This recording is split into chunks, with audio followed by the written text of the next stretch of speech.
Hello and welcome to the Fire Officer Project podcast, a show where we will discuss and learn together about topics specific to the American Fire Service. Come along as we explore areas such as firehouse traditions and culture, the fire family life, leadership, as well as getting yourself ready to be the company officer. This show is for everyone from the rookie firefighter to newly promoted officers. I'm your host, Mark McCurdy. Now let's get on with the show.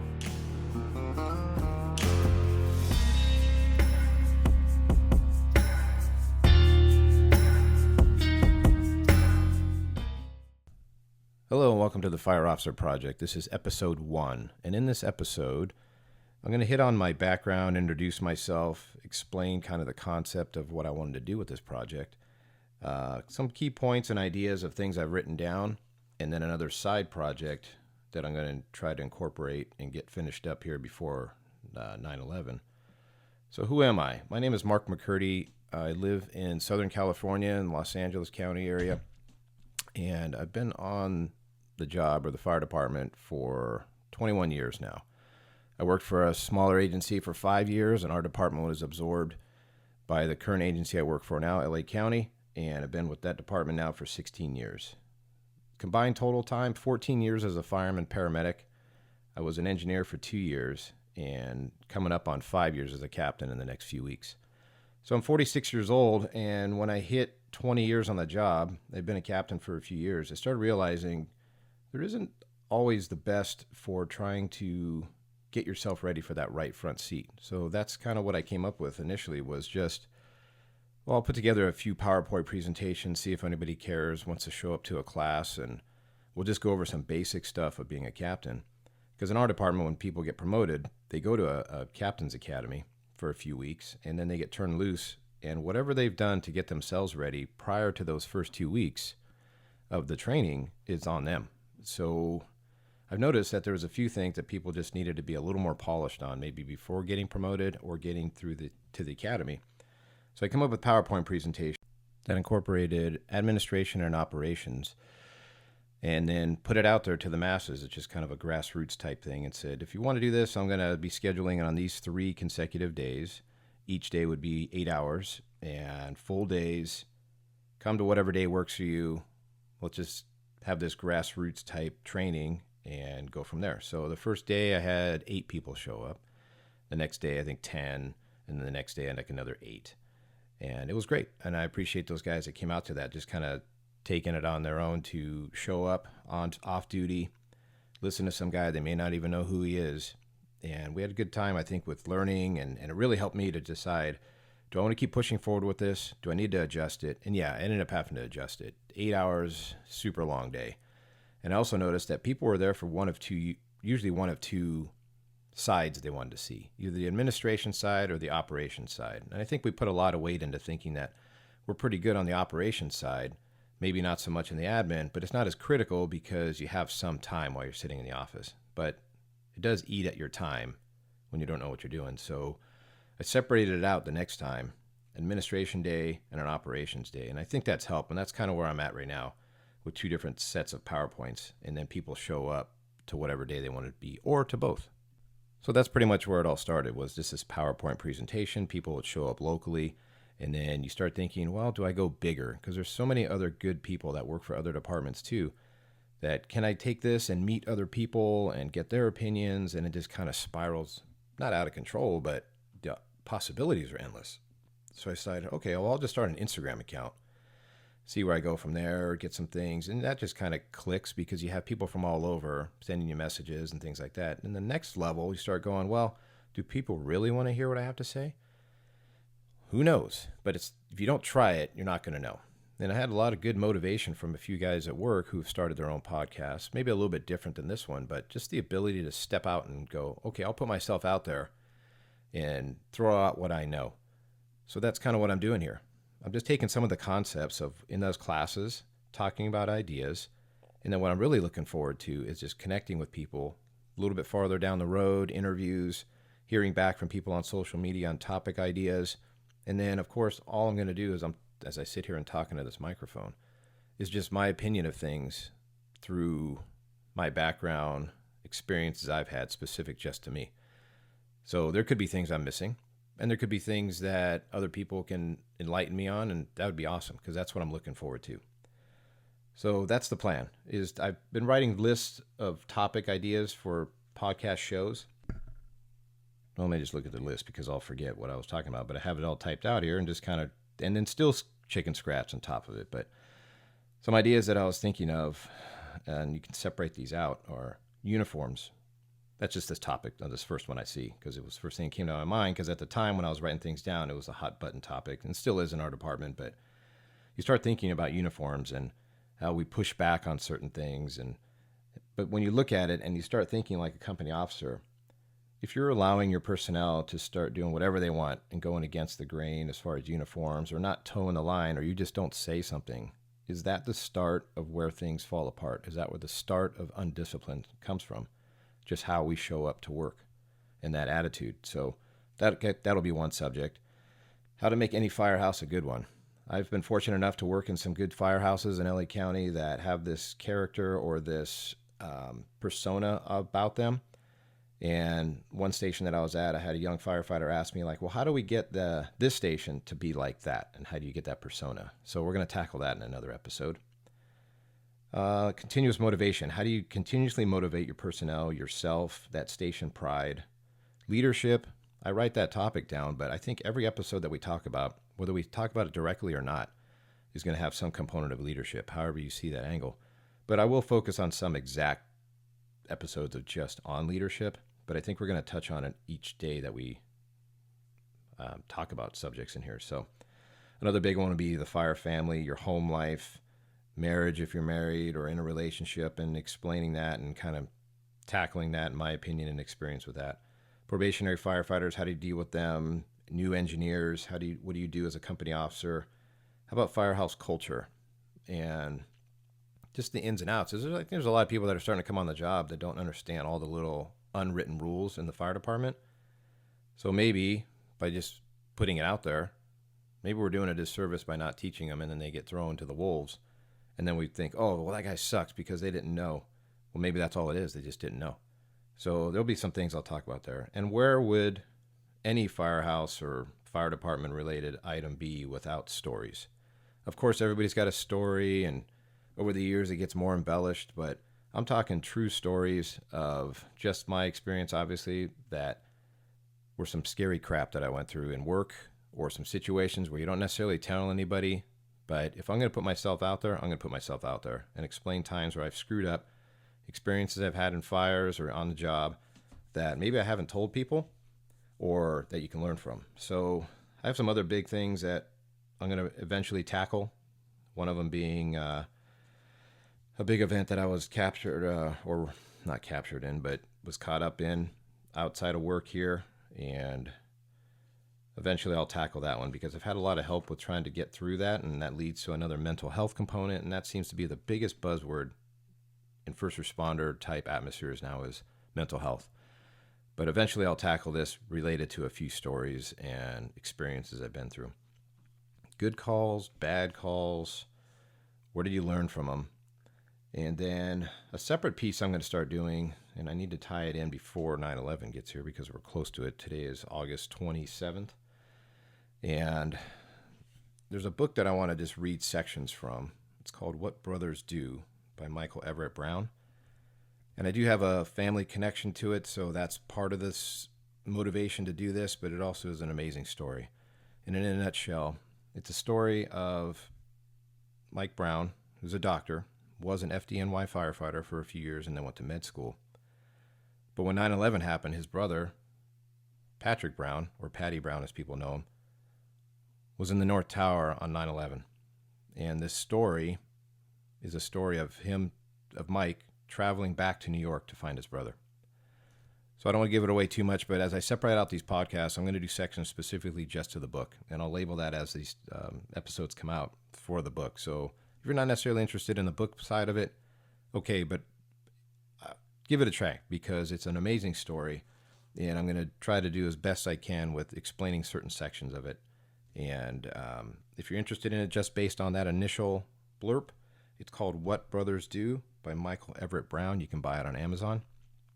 And I'll expound on that in another episode. But As we wrap up this first episode, I just wanted to explain who I am. So, my name is Mark McCurdy. I'm 46 years old. I live in Southern California, Santa Clarita area, and I work for the LA County Fire Department.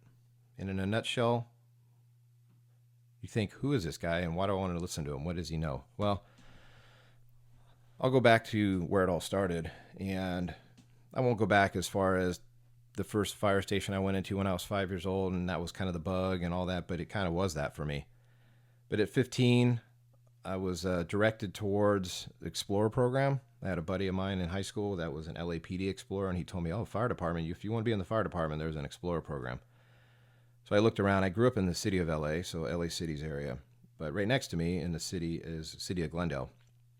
And I got into their Explorer program at 15 and a half.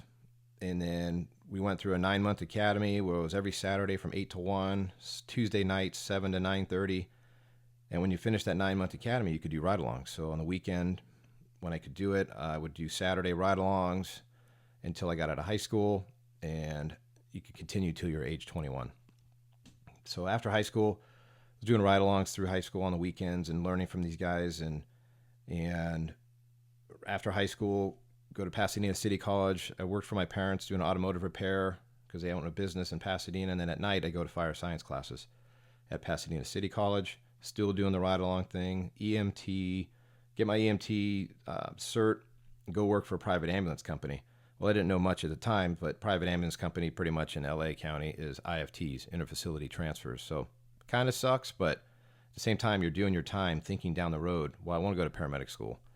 And if I need to keep continuing to market myself, that's an option I need. So you got to have those hours. So I worked for a private ambulance company for a few years with a handful of other guys who were explorers. We were all worked at the same company. It was awesome time. Continued to start, or not continued, but started taking fire department tests at 18.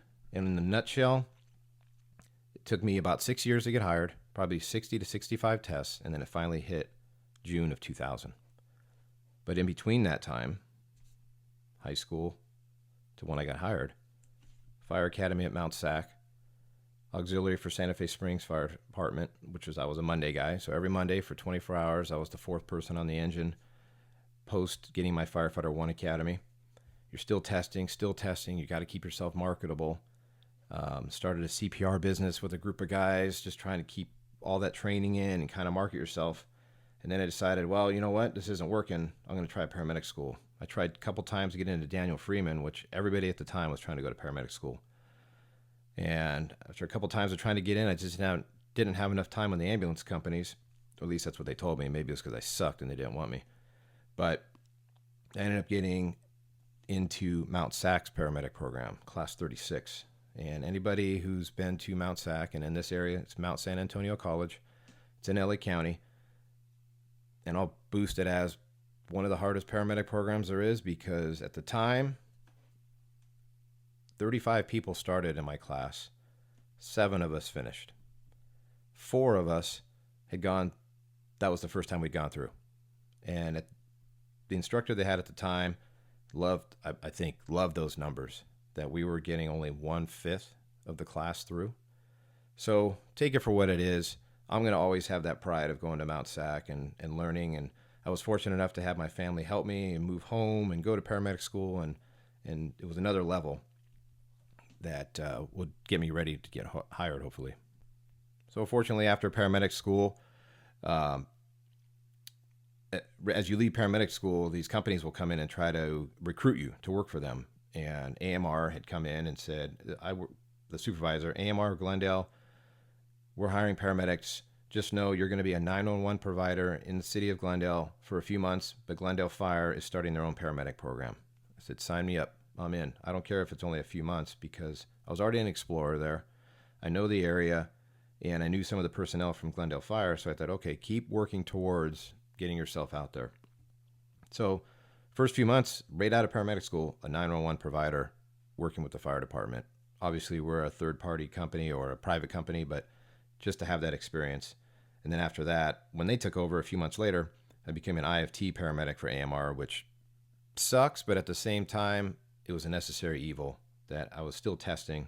And you can move around in that company too, so I'm not talking smack about them. But what I did learn is how private ambulance companies work, and you kind of learn that one day I'm hopefully going to be on the other side of the fence as the fire department, but I'll remember what it was like to work for a private company as well. So I ended up getting hired June of 2000 by the city of La Habra, a small 3-station department in Orange County. And for all those people that are out there and you're constantly thinking, okay, you got to fill out the application and get it all right. Now things have changed. At the time, we were typing everything out on a typewriter. But this one, I don't know if it was destiny or the way it was supposed to be, but they were only accepting 200 applications. And you picked up the application at City Hall and you had to fill it out right then. You couldn't even take it back or bring it home or the next day or whatever. They wanted it filled out right then. So I filled out that application in pen. 200 people get invited to the written test.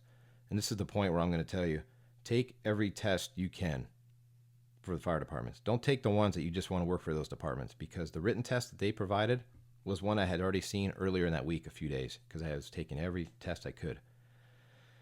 The long and short was, out of the 200, they hired 2 of us. Fortunately, I think what marketed to me was I had my paramedic license, but also because of the connection I had as an explorer with one of the advisors, Kevin Widner. Thank you, Kevin.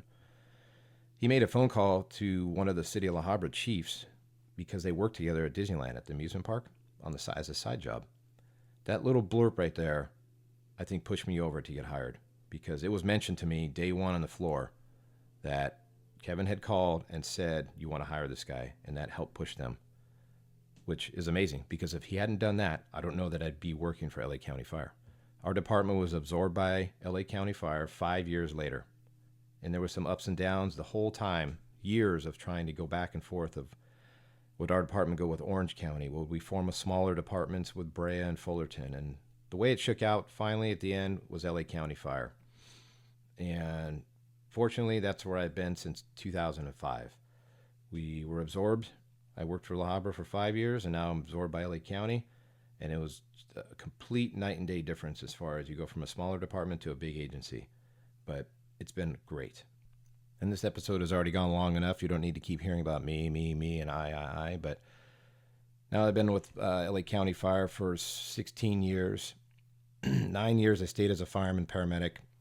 And then I decided to promote to engineer. I did that for 2 years. And now I'm coming up on 5 years as a captain for LA County, which has been amazing.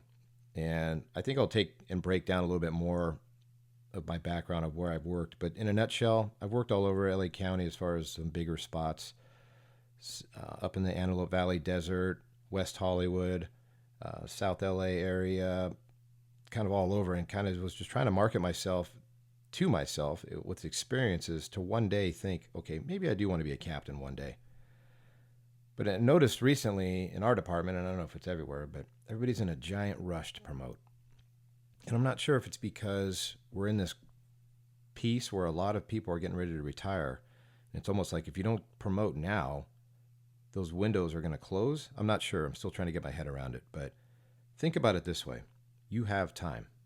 Although all we hear all the time is, you only got 30 years and it went by that like a blink of an eye. And yes and no. I look at it this way. I was a fireman paramedic for 14 years, an engineer for 2. I'm coming up on 5 years as a captain, and I still have 9 years to go. So pace yourself based on where you want to get yourself towards. You want to be the chief of the department? Then yeah, maybe you need to accelerate your training and spots and promotions and everything else. But if you're looking at just right now, promoting to the company officer level, get all the experience you can under your belt. Move around if you have the ability to in your department. Take as many classes as possible. Grab a hold of somebody as a mentor and just ask them, what do I need to do? If you make yourself vulnerable and put yourself out there, you're going to get more people helping you. That's what I've noticed. Now, it's not always the easiest to put yourself out there. It's not even easy to put yourself out here and just for me to be talking, because you're going to get haters, and that's fine. But overall, my basic concept I want to do is those hands-on classes, those grassroots physical classes in classrooms. And I'm open to coming to other departments too. It doesn't necessarily just have to be my department. I'm getting better at teaching and how I have these classes go, and I'm completely open to it. I'm not even looking at this as a monetary thing. This is one of those check boxes in life where you say, okay, I gave back because so many people gave to me. This is what I want to do now. So Remember, get in those sets and reps. Fall on your face. Ask for help. Even if you're a year or two out of thinking you're going to take the written test just for the captains, get a hold of somebody and ask them, what do I need to do to help for them to push you in the right direction? So as I wrap up this first episode, I just want to kind of introduce who I am, what the plan is, some ideas and concepts of what I want to tackle here. And as things go and I start talking, the more animated I get, the more involved with it I'll get. I'll break these things down to the nuts and bolts of this certain specific topic. But I would appreciate any input, any ideas, anything you have that you could give me. And the way to reach me is Instagram handle is an Instagram account for the Fire Officer Project, all spelled out. Also, email is thefireofficerproject@gmail.com if you'd rather send an email. Please send me any ideas of topics that you'd like to hear, or basically, if I suck too, please tell me. You suck here, do this, bring up this idea. Nobody wants to hear this much time about your background, whatever it may be. I'm not going to get offended. I tell people all the time, I don't get butthurt. Tell me what you need to tell me, and let's move on and learn together. So as I wrap up this first episode, thank you for taking the time to listen to me. Please send me any ideas or good or bad feedback, and we'll talk to you soon. Thank you for taking the time to listen to episode 1 of the Fire Officer Project. As mentioned in the show, you can reach us at Instagram, The Fire Officer Project. Email is going to be thefireofficerproject@gmail.com. All spelled out just like that. Please send us any ideas, concepts, or critiques of anything that you have of this show or things that you would like to hear. Thank you for taking the time to listen, and have a good day. Remember, keep moving forward.